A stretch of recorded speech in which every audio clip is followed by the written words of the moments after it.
Welcome to the Deep Dive. Our mission is to take the most complex and rapidly changing areas of knowledge, grab a stack of sources, and distill the essential, the surprising, and the truly useful information just for you. Today, we are strapping in for a deep dive into the digital wild landscape where rapidly advancing generative artificial intelligence is colliding head-on with the natural world. It really is. It's a moment of profound transformation for conservation science. Yeah. We're grappling with a central paradox that I think defines this era. The same computational technology that can create completely fabricated, hyper-realistic digital content of wildlife. What we all now call deepfakes. Exactly, deepfakes. That same tech is simultaneously emerging as one of the most powerful tools ever invented for monitoring, protecting, and, ultimately saving endangered species globally. That's the core tension we need to explore today. And when we talk about deepfakes here, just to be clear for everyone, we're not talking about simple photo editing or, some CGI from the 1990s. No, not at all. This is fabricated, hyper-realistic digital media images, video, audio created using highly advanced AI algorithms. The key difference is just the sophistication. And the material is now powerful enough to look, sound, and behave like real people, or in our specific focus today, like real animals in real events. The threshold has been crossed, hasn't it? It really has. What was once, pretty easily debunked due to some telltale visual artifacts, that's gone now. It's nearly indistinguishable from reality to the naked eye. Wow. And that challenges our fundamental ability to rely on our own senses when we're consuming nature content online. It forces conservationists to fight not just against, extinction, but against manufactured misperception. Okay, so let's unpack this. The paradox is stark, and it's really consequential. AI is simultaneously one of the greatest potential tools for conservation, for instance, helping us monitor rare species across these vast, inaccessible environments. Right. And yet it's also one of the greatest threats, precisely because it threatens to warp the public's fundamental understanding of nature. Yeah. I mean, if the general public can't agree on what authentic wild behavior even looks like, how can we possibly build consensus on what needs saving and how? That is the mission of this deep dive. We are going to explore the specific dangers AI-generated wildlife content poses to knowledge and conservation efforts, detailing how it changes public behavior and perception. And then we're going to flip the script. Completely. We will reveal how this very same technology is being creatively deployed to save species. And finally, we have to examine the emerging ethical and legal frameworks that are trying to manage this newly manufactured digital wild, trying to set up some necessary guardrails. All right, let's get into it. Let's start with the problem side of the ledger, which is a massive and, let's be honest, often ridiculous phenomenon playing out every second on platforms like TikTok and Instagram. The viral flood. The viral flood of fake wildlife videos. Yeah. We are witnessing the circulation of highly fabricated, often sensationalized or humorous AI-generated clips that are spreading faster and reaching far wider audiences than any meticulously filmed nature documentary ever could. And the examples are often ecologically absurd, yet they're terrifyingly realistic in their production quality. We're talking about whole scenes that violate every known law of physics or animal behavior. Like what? What are some of the ones the research points to? Well, the sources highlight these ridiculous scenarios that nonetheless gain massive traction, like the viral idea of bunnies on a trampoline. Right, I think I've seen that one. Or raccoons inexplicably riding on the backs of crocodiles. Seriously. Yeah. Or, highly implausible footage of leopards just casually strolling through suburban backyards, things that just don't happen. The power of these clips isn't just their realism, though, it's their virality. The sources cite a specific example that perfectly captures this overwhelming speed. The leopard and the house cat. Exactly. An AI-generated video showing a large leopard entering a suburban backyard only to be chased off, retreating in what looks like fear from a fearless, tiny domestic house cat. And that single, completely fabricated clip, according to researchers tracking its dispersion, earned well over 1 million likes. 1 million likes. And was shared more than 15,000 times within a really short period. That level of speed and engagement means that the fabricated reality is instantly prioritized over real, complex, or scientifically accurate observation. And that reach is precisely the core concern identified by researchers, specifically those at the University of Córdoba who have rigorously analyzed this content flood.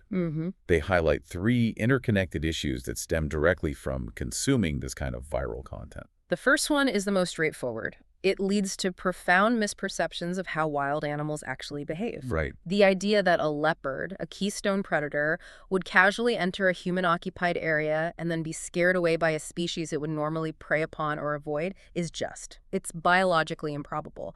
But if you see it, the fiction gets internalized as fact. So that's the first one. What's the second? Second, there's the crucial issue of anthropomorphizing. Giving them human traits. Exactly. It's the projection of human-like traits, emotions, intentions, or narratives onto animals. When we see an AI-generated raccoon acting humorous or a predator looking curious or friendly, we strip away their essential wild nature. We impose a human narrative of intentionality, a story that simply doesn't reflect the complex and often brutal reality of nature. And the third concern, which feels like it has the most severe long-term consequences for conservation, Is the growing disconnect. Yeah. Absolutely.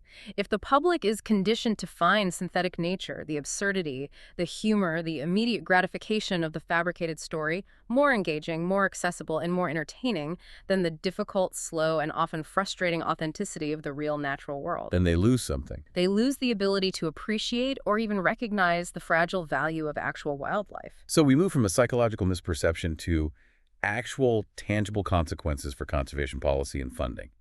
How does some harmless-sounding digital fiction translate into real, tangible policy damage? It's a direct line.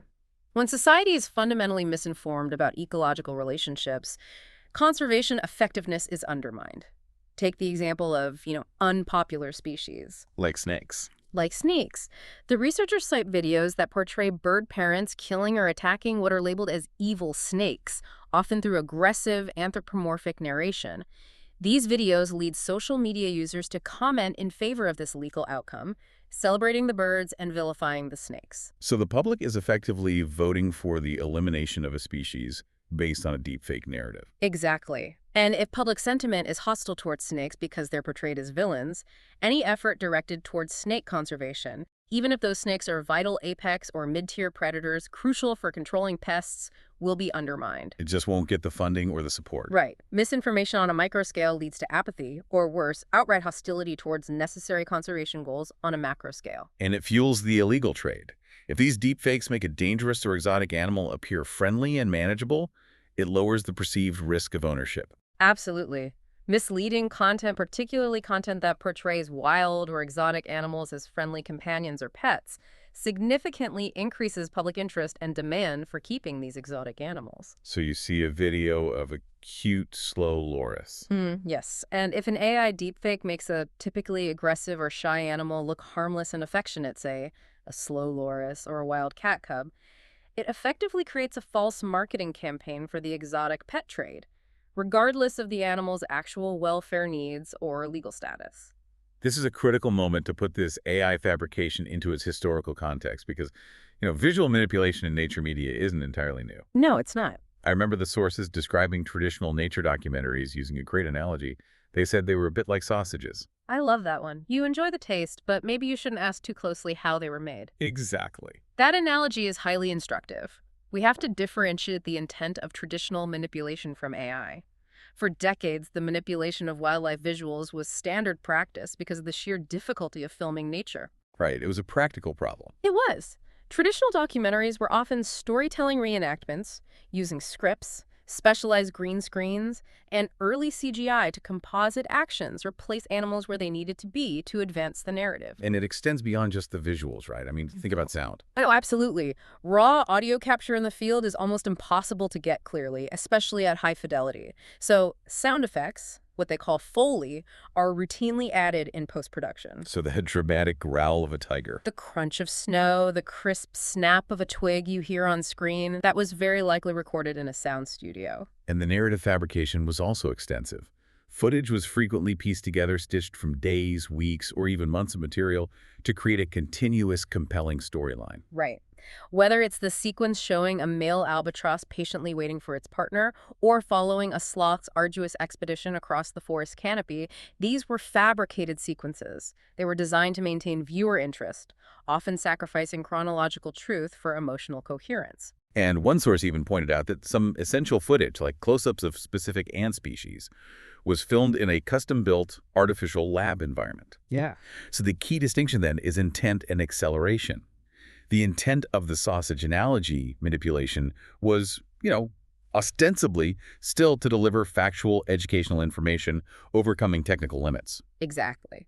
But the distinction with AI is that it accelerates and perfects the entire fabrication process, creating a sensation that never existed at all, with the explicit goal of virality and clicks, not education. That ease and speed, it just radically changes the risk profile. It does. AI doesn't just add a studio-recorded sound effect. It can generate a whole ecosystem. Yeah. If traditional documentary editing used creative manipulation for edutainment, AI uses generative capability for pure, instantaneous sensationalism, often sacrificing scientific accuracy entirely for the sake of a viral hook. And that makes detection increasingly difficult for you, the viewer. Yes, creating a massive asymmetry between the creator and the consumer. It's almost an unfair fight. What's fascinating here is diving into the psychological nuances of how the public's mental image of animals is being actively distorted by this pervasive synthetic content. Yeah, let's go deeper on that. It goes beyond simple factual error into deep narrative misrepresentation that fundamentally shifts our respect for the wild. So let's break down the specific ways this AI-generated content twists reality, moving beyond the simple raccoon riding a croc absurdity. What are the common threads of damaging fabrication that researchers are warning us about? We see several specific types of damaging content. First, the misrepresentation of animal rarity. How does that work? By making highly endangered species, which are rarely seen in the wild, look common and plentiful, it lowers the public urgency for conservation funding and action. Right. If you think the North Atlantic right whale is everywhere, you won't donate to save it. Exactly. Then there's the reverse, creating unwarranted fear. This one is insidious. It is. AI is used to create hyper-realistic videos of animals attacking people, which, even if visually recognizable as fabricated to some, can still spark unwarranted fear in communities living near wildlife. And that fear leads to real-world action. It does. It often prompts harmful responses, such as demands for culling or shooting real protected animals. We also see fabrication of physically inaccurate characteristics, or perhaps most dangerously, placing species in locations where they do not exist. Leading to situations where environmental educators have to spend time teaching children that there are no lions here in temperate European forests. You're literally having to correct a fantasy implanted by a machine. This normalization of inaccurate behavior has massive negative downstream effects on real-world animal welfare, doesn't it? Especially when it interfaces with tourism and public interaction. It absolutely creates a silent danger to welfare, something specifically documented by groups like Wild Welfare. What are they seeing? Repeated exposure to fake AI imagery, such as videos of dancing bears standing on their hind legs to perform, or monkeys wearing football shirts and operating complex human tools. This normalizes behaviors that are actually symptoms of high stress, abuse, or harmful captivity. Because the public sees the image online and assumes it's a harmless or even humorous interaction, totally unaware of the trauma required to force that behavior in reality. Exactly. Tourists see a normalized, benign version of the animal behavior, often digitally enhanced, and then they actively seek out similar experiences. Oh, why? They are unaware of the immense welfare cost and ethical violations required to produce that type of interaction in the real world. This process actively undermines genuine animal welfare education, forcing conservation messaging to work much harder to correct these deep-seated, machine-generated misconceptions about what constitutes a normal or healthy animal life. We have a really compelling case study here involving the European hedgehog that illustrates the devastating, unintended, real-world consequences of this kind of anthropomorphization in an urban context. The desire to help a wild animal just backfires spectacularly. It is a profound example of how simple kindness, fueled by media miscommunication or a lack of understanding of natural history, can cause immense ecological harm. So what are people doing? Urban residents, often viewing hedgehogs as these cute, helpless, animated lawn decorations, continuously supply food to them, either directly or indirectly by leaving bowls of food out for domestic cat colonies, which the hedgehogs then exploit. That seems like an act of charity, but tell us what happens in that negative cascade. The first and most foundational issue is that it eliminates natural food competition. Hedgehogs are fundamentally solitary animals, except during mating season. Okay. Artificial feeding allows multiple hedgehogs to gather at the same location simultaneously and repeatedly, which is highly unnatural and leads to unnecessary stress and aggression over this artificial resource. So it changes their social structure entirely. Precisely. Second, This unnaturally high congregation induces detrimental predator-prey interactions with domestic cats. Cats and hedgehogs in nature would typically have a carefully managed, cautious relationship. And third, And third, and perhaps most concerning, the hedgehogs become extremely sedentary. They get accustomed to the easy artificial food sources, so they confine their foraging to limited, predictable areas, often sleeping near the cat roosts where the food is provided. and what's the ultimate cost of that sedentary lifestyle and high congregation? The close, unnaturally high congregation of animals dramatically increases the risk of cross-species infection, parasitic transfer, and disease outbreaks between the domestic cats and the hedgehogs. So that kindness is actually a threat. It is. Anthropomorphism, in this case, is not just cute ignorance. It becomes a silent threat that jeopardizes the long-term health of an entire local population simply because humans wanted to treat them like pets. This is a heavy discussion, full of unintended harm. But we have to acknowledge that emotional connection to animals isn't always harmful. There is a double-edged sword effect here, especially when we consider the highly curated, real-life celebrity narratives built around animals like P22 the mountain lion in Los Angeles or Flacco the escaped owl in New York. Absolutely. The Flacco-22 effect forces the conservation community to confront the fact that while we must condemn machine-generated, deceptive anthropomorphism, real-world emotional attachment is vital. We've seen the bad side of that, though. We have. We saw the tragedy of Freya the walrus, who was euthanized in Norway because selfie takers refused to keep a safe distance, or Carl the coyote, who was shot after becoming habituated to human feeding. These show the risks. But P22 demonstrates the immense power of intentional strategic connection. P22, the mountain lion, who famously made Griffith Park his home, gained such massive public fame that his emotional narrative transcended local interest. His story, the struggle of a big cat confined by urbanization, directly helped drive public support and, crucially, substantial funding for the massive Wallace-Annenberg Wildlife Crossing project over the 101 freeway. So his narrative created tangible conservation infrastructure. It did, and Flacco the owl similarly became an ambassador after escaping the Central Park Zoo. What is it about these specific stories that works where the deepfakes fail? That's the question. It's the combination of reality and narrative, not reality substituted by narrative. These real stories bolster something researchers call sense of place. That's a place. It's the deep, emotional connection people feel to their local landscapes and the wildlife within them. Studies show that having this powerful sense of place, especially established early in life, encourages people to make concrete, environmentally friendly decisions later on, supporting local conservation efforts, recycling, creating pollinator habitats. The benefit is real, but it requires an authentic subject to anchor the emotion. I see. So the danger isn't the emotion itself, but the fact that AI-driven social media oversimplifies, speeds up, and misleads the story, often using sensationalism to bypass the messy, difficult truth that conservation requires. Yes. The challenge is integrating that beneficial emotional connection in a way that respects the animal's reality, rather than forcing it into a human caricature. Exactly. Conservation is fighting a media war. On one side, you have the slow, factual reality that requires patience. On the other, you have instantaneous, perfectly sculpted, machine-generated fiction. The success of P22 shows that narrative works, but it has to be based on truth, or else we risk creating millions of urban hedgehogs. That's the dilemma. We've established how AI creates an information environment that harms conservation.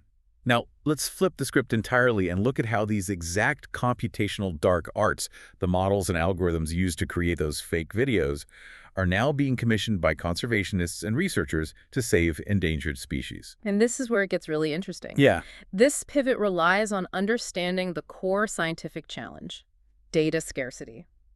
Conservationists rely on enormous amounts of high-quality data to track, model, and protect rare species. But if a species is highly endangered, And by definition, the available real-world data is scant, inconsistent, and often insufficient to train modern, robust machine learning systems. can you provide a stark illustration of that data scarcity? The North Atlantic right whale is a perfect illustration. With only about 370 individuals remaining, scientists have a severe deficit of quality data, particularly varied imagery that captures all the angles, ages, and environmental conditions. And they need that data for what exactly? These AI systems are absolutely necessary to quickly and accurately enforce protective measures, like mandatory vessel slowdown zones across their massive, ever-changing migration routes. You need AI spotters, but the spotters can't learn if they don't have enough reference material. So the solution is, quite literally, deepfake whales. Hmm. Generative AI creating synthetic data to train the detectors to spot the real ones. Precisely. Scientists at Duke Marine Robotics and Remote Sensing Lab are leveraging generative AI, specifically large-scale diffusion models. Okay, what's a diffusion model in simple terms? You can think of a diffusion model as an AI that starts with pure visual noise-like static on a TV screen. And, guided by real data, it refines that noise step by step until it generates a hyper-realistic, completely new image of a North Atlantic right whale. And the beauty of that process is that the synthetic data can systematically fill the gaps where real data is missing. That's the key utility. An animal's appearance changes dramatically based on external factors like age, angle, water clarity, and lighting. An image of a young right whale swimming under a clear sky off the coast of Florida looks radically different than the same whale breaching in the dark, murky, choppy waters of New England months later. A human can tell, but a machine might struggle. Exactly. A human biologist can easily identify it, but a monitoring AI needs to be trained on all those different low-frequency circumstances. By generating thousands of synthetic images that simulate these difficult conditions, they can train high-tech spotting systems to achieve remarkable accuracy in the field. That is fighting fire with fire, using the technology's ability to generate fiction to strengthen our grip on reality. And the utility of generative AI extends beyond just marine life imagery, right? It's being applied to acoustic monitoring and fighting invasive species, too. In bioacoustics, the challenge is similar, getting high-quality recordings of rare or elusive species, like specific forest birds. The Ecological tool uses deep learning to generate realistic, scientifically plausible bird sounds. So it's deep faking bird calls. In essence, yes.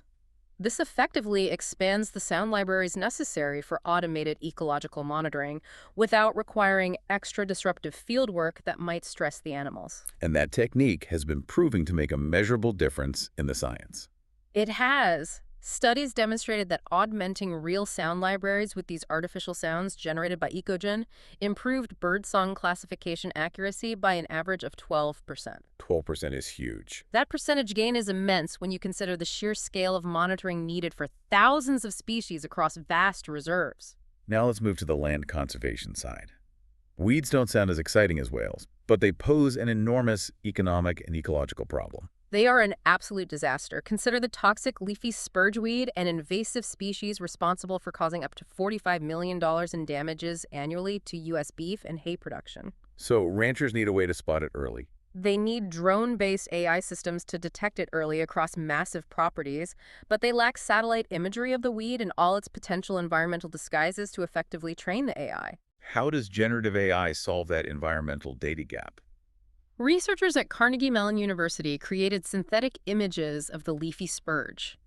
They trained the AI to generate hyper-realistic representations of the weed in diverse conditions, everything from a thick spring bloom to appearing stunted after a drought, or even partially obscured by a late-season snowstorm. That synthetic variability is the key. It's crucial. It trains the AI monitoring systems, allowing drones to detect the weed far more effectively, making the early intervention necessary to control it possible without costly and time-consuming manual fieldwork.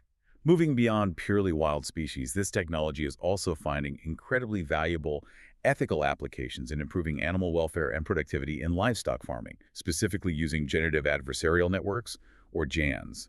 We need to briefly define GANs here, as they're the foundational technology behind much of this synthesis. Right. GANs are often described as two neural networks playing a perpetual game of cat and mouse. One network, the generator, tries to create perfect fakes, say, an image of a perfectly healthy cow in a barn. The second network, the discriminator, tries to spot the fake. They train each other. The generator learns to make better fakes, and the discriminator learns to be a better detective. They are exceptionally good at generating large data sets that accurately mimic the distribution of real data. And in farming, why is this valuable? In farming, one major challenge is a lack of validated and labor-intensive annotated data sets needed to train models to accurately identify subtle cues of animal health, stress, or emotion. So you need an image of a cow showing early signs of illness, but those are rare. Exactly. AI generates the necessary fake examples based on the real patterns to train the real monitoring system. And this leads directly to the concept of the digital twin. The digital twin, a virtual representation of a real animal. How does this improve welfare without becoming a purely productivity-focused exercise? The digital twin is a virtual avatar trained on real data augmented by GAN-generated data that allows for continuous monitoring of the animal's physical, mental, and emotional state. So you can run simulations. Crucially, yes, it allows researchers to simulate and predict the effects of different environments, new housing structures, changes in social settings, different feeding regimes on the animal's welfare, behavior, and productivity. It allows for optimization before changes are implemented in the real-world herd, minimizing stress and maximizing health. That sounds like a controlled, ethical application, Yeah. unlike the accidental harm caused to the hedgehogs. The potential for virtual conspecifics is another fascinating twist, using the negative capability of deepfakes to enhance positive welfare. It addresses a massive welfare issue, separation stress. Many farm animals, such as young calves, chicks, and piglets, are highly social. Separation from mothers or frequent regrouping in high-density settings can cause immense stress. Which leads to all sorts of problems. Aggression, poor weight gain, illness, you name it. So deepfake technology offers the potential to create videos or audio of a familiar mother figure to enhance social comfort, mitigating that separation anxiety. Exactly. They can use deepfake technologies to generate realistic voices based on even a small fragment of the mother's vocalization. This provides effective engagement, a comforting, familiar auditory stimulus reducing stress during separation or regrouping. Even without the physical presence. Right. While physical or olfactory components are lacking, the visual and auditory stimuli generated through deep learning can play a critical role in promoting measurably positive welfare outcomes, such as reduced cortisol levels. Finally, we need to touch on the most strategic use of AI in conservation, which is decision support. This moves beyond generating images or sounds and into generating insight and strategy, something the World Wildlife Fund has focused on heavily. This is the ultimate application of predictive power for resource management. For instance, Dr. Fei Fang developed the PodWS System Protection Assistant for Wildlife Security, Which uses AI to identify optimal patrol routes for rangers to stymie poachers. It's not just a fancy map, it's an intelligence system. It's much more than a map. Think of PAWS as a constantly self-learning GPS for rangers.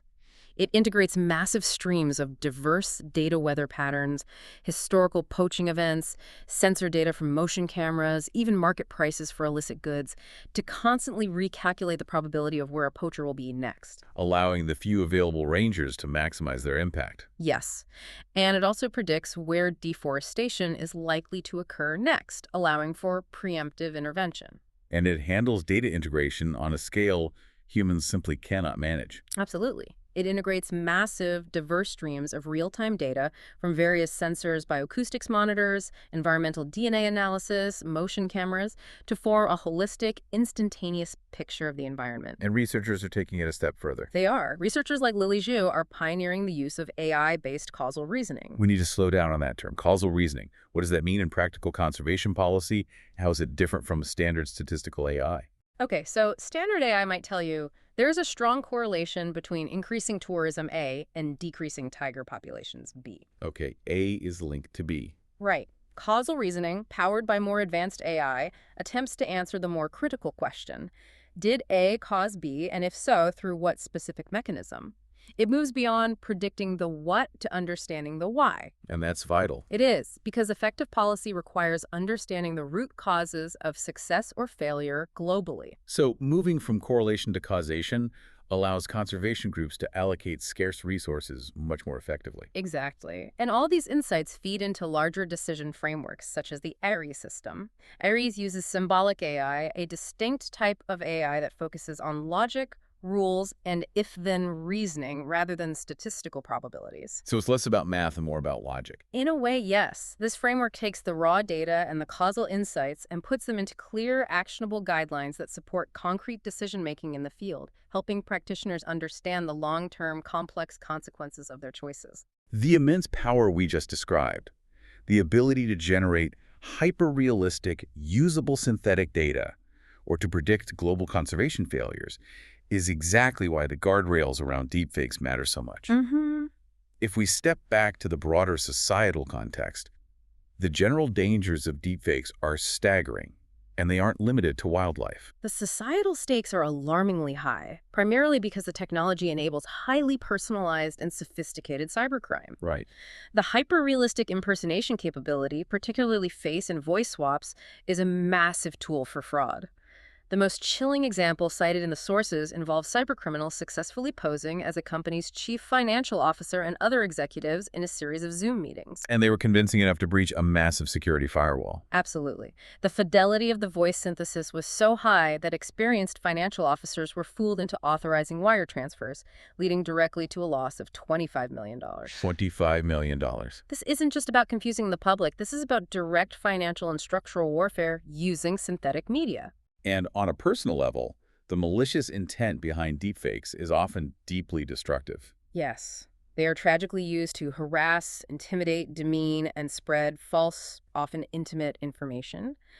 And the danger is disproportionately borne by women through non-consensual imagery, such as revenge porn. So whether the subject is financial, political, or personal, the technology is dual use and inherently carries profound risk. Which necessitates rapid regulatory and ethical responses. This brings us to the necessity of developing new ethical frameworks. We have to define the synthetic media ethics required to responsibly deploy AI content, whether it's for creating deepfake whales or for routine business communication. These ethics have to revolve around core, non-negotiable principles: honesty, transparency, accountability, fairness, and respect for privacy and autonomy. And the work breaks down into two main areas. Right. First, creation ethics, focusing on preventing bias in the training models and building explicit safeguards against misuse directly into the technology itself, what we call ethics by design. And if we can't completely stop malicious content from being created, we must get exponentially better at spotting it, which brings us to detection ethics. Detection is crucial, even though the process is an arms race. What do you mean by an arms race? Detection tool development often inadvertently helps deepfake creators refine their techniques to bypass the new scanners.